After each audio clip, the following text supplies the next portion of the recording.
What if the history we know isn't the whole story? Or, well, maybe even the true story? It's a question that really gets right to the heart of who we are, not just as individuals, but as nations, too. Today, we're embarking on a deep dive into a really profound concept, Itihasam. We're going to explore its true definition, why it's absolutely crucial for, people and countries, and the consequences, the sometimes devastating consequences when it's missing. Right. And our deep dive today, it pulls from a rich collection of articles and research. A lot of it focuses on the history of India, or Bharat as it's known to its people. But, and this is important, don't let that specific focus fool you. The implications, they're really universal. That's a really great point.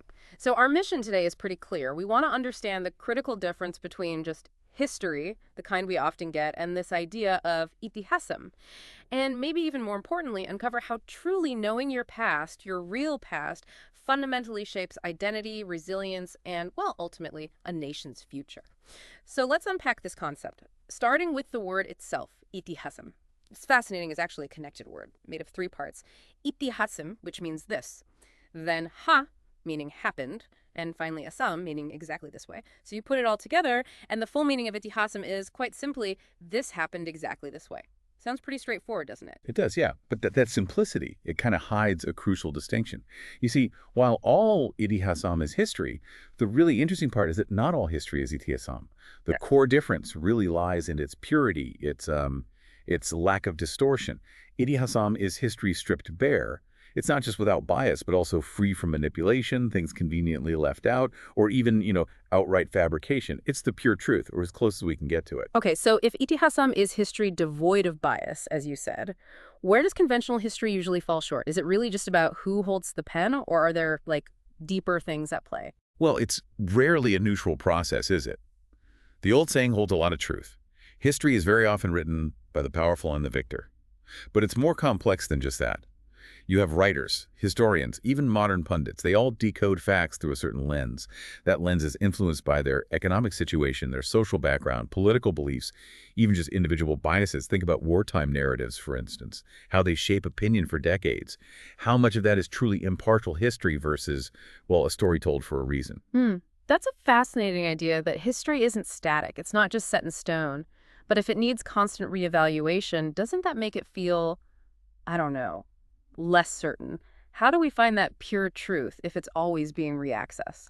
That brings us to this concept called Kalachakra, the time wheel. History just can't be static. Yeah. It really needs to be reevaluated, reaccessed as time passes.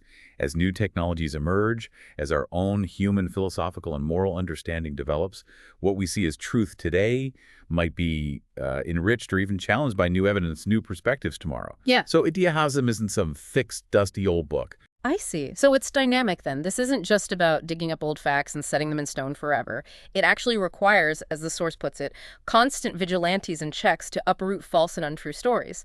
It means false history needs to be removed and rectified over time. It's an ongoing search for that pure truth, isn't it? Exactly, an ongoing process. Now let's maybe use an analogy to grasp why this true history, this Itihasam, is so vital for resilience and identity. Think about trees for a moment. Trees with deep roots, strong, extensive root systems, they can withstand the fiercest storms, right? Heavy rains, harsh winters, they stay anchored. But shallow-rooted trees, they often succumb because they lack that stability. That tree analogy really clicks. So how does that deep-rooted idea translate into resilience for people, for nations? It translates very directly. Individuals who are aware of and connected to their roots, and that means their family history, their cultural heritage, the broader historical context, they just demonstrate far greater resilience when facing life's challenges. This connection provides a really crucial sense of identity, belonging, and continuity. It grounds them, and we see this in the real world. Think about Finland during the Winter War, 1939-1940. Their incredible unity against a much, much larger Soviet force. It was fueled by this deep sense of national identity and pride in their history and cultural heritage. Or there's a Duke University study. It found that children who know stories about their relatives overcoming challenges, they tend to be more resilient and have better coping skills.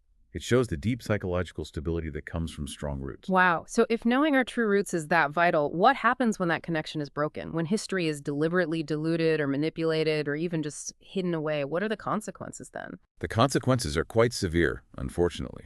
First, you get this profound erosion of identity. It leads to a loss of identity and self-esteem. A really tragic example is Australia's stolen generations. Their forced disconnection from cultural roots caused such deep, long-lasting trauma. And second, it leads to reduced social cohesion and national productivity. A society disconnected is often a weaker society. Yeah, that makes sense.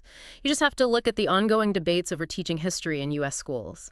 Research suggests that more inclusive curricula, like the one in California, they often lead to higher student engagement, a better understanding of different perspectives.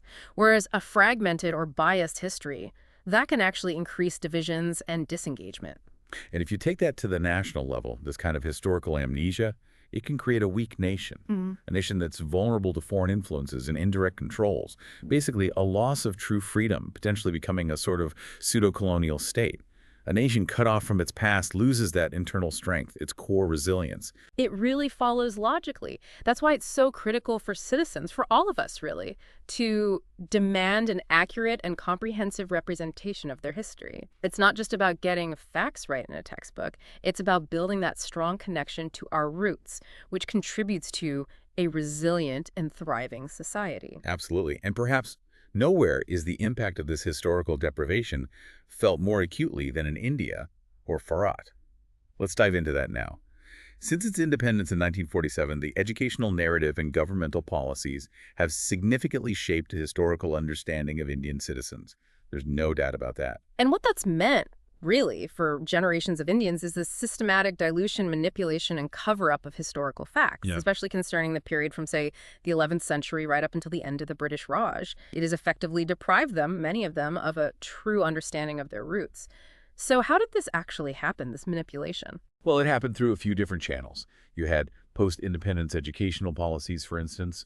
Sometimes facts were altered, maybe to promote certain political ideologies, or even with the intention of forging a unified national identity, which is a complex goal. And then you have the colonial histories, particularly from the British Raj.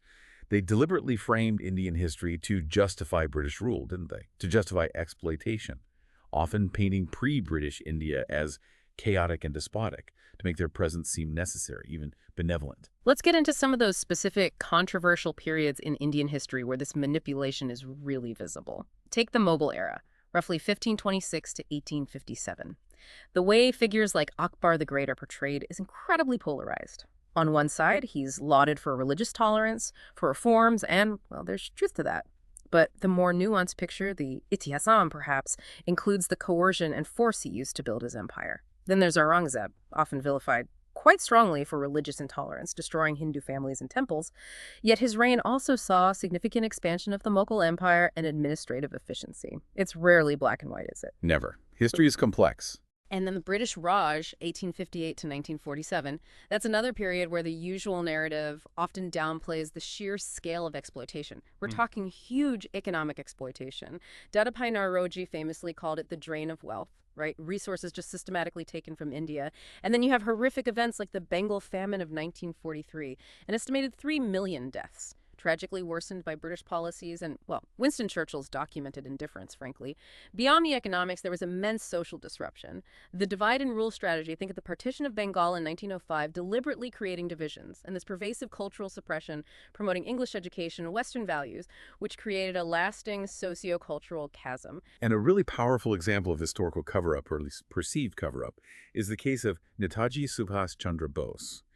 He was such a key freedom fighter. He formed the Indian National Army, the INA, with Japanese support during World War II. His slogan, "Give me blood and I will give you freedom," was incredibly galvanizing for many Indians. But the mystery around his disappearance in 1945, the official story, is a plane crash in Taiwan. But that's been intensely debated for decades. Theories persist that he survived, lived undercover, maybe in the Soviet Union, maybe as a monk in India. And the Indian government has faced a lot of criticism over the years for not fully declassifying all the documents related to his fate. The Mukherjee Commission, which looked into it from 1999 to 2005, it actually rejected the plane crash theory, but it didn't offer a conclusive alternative. Even with recent declassification efforts, many crucial files remain hidden, which just fuels these allegations of an ongoing cover-up. Yeah, you hear this a lot. It's really seen by many as a national shame. Not properly recognizing a son of India who played such a huge role in pushing the British out, not allowing him, potentially, to live freely if he did survive. And just the unresolved nature of his fate. There's this strong feeling that the vision of a Bikshit Farat, the truly prosperous and developed India, has to start with removing the shame, facing the full truth. Exactly. So if we tie all this back to the bigger picture, the overall result of this historical disconnection for India, it's a fragmented understanding of the past. It's a diminished sense of identity and self-worth for many. It's led to cultural dislocation. You see this especially among younger generations. It's arguably exacerbated communal tensions, and it's definitely had an impact on national productivity and cohesion. Which brings us right to the need for action, doesn't it? Making the wrong history right, finding that Itihasam, it's clearly an ongoing process. The countries should always be vigilant and proactively right the wrong of its history.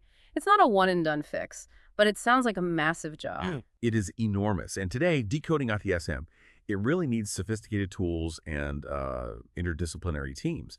Historians and archaeologists now have access to an ensemble of technological tools, things like LIDAR, that's light detection and ranging. It can map ancient structures hidden underground or in dense jungles, things we couldn't see before. Plus AI, robotics, drones, they help analyze huge data sets, explore inaccessible sites. And crucially, for dating very early historical events accurately, we can use astronomical data, Earth's rotation parameters. These are less affected by human or natural interference over millennia. So the teams needed for this, they should include computer scientists, astronomers, mathematicians, linguists, alongside historians and archaeologists. A real mix.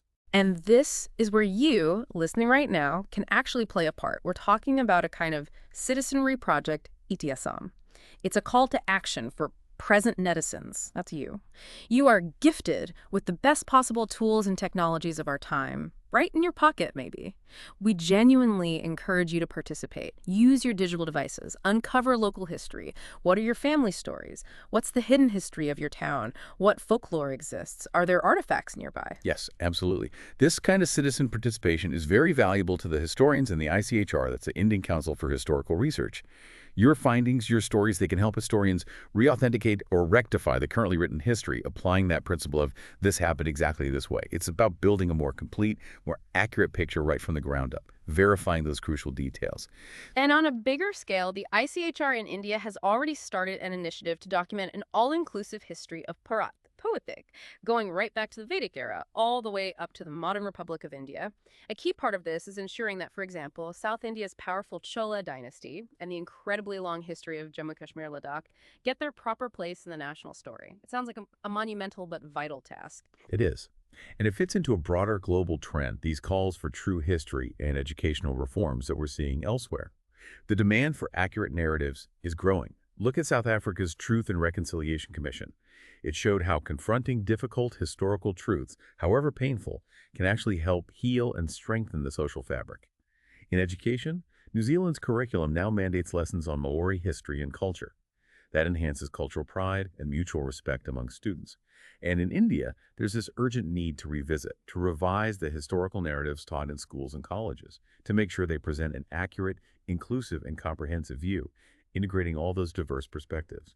The National Education Policy 2020, the NEP 2020, actually aims for a more holistic understanding of history, so the framework is potentially there. So as we wrap up this deep dive, we've journeyed through this really powerful concept of Itihasam, moving beyond just the surface level facts to try and understand the truth of what really happened. And we've seen how knowing the true past isn't just some academic exercise. It's truly foundational for identity, for resilience, and yes, for national prosperity too. Right. And maybe that leaves us with a final thought, a question for you to ponder. What hidden histories might be waiting in your own community or even in your own family, waiting to be uncovered? And what impact could discovering that have on how you understand yourself and how you see the world around you?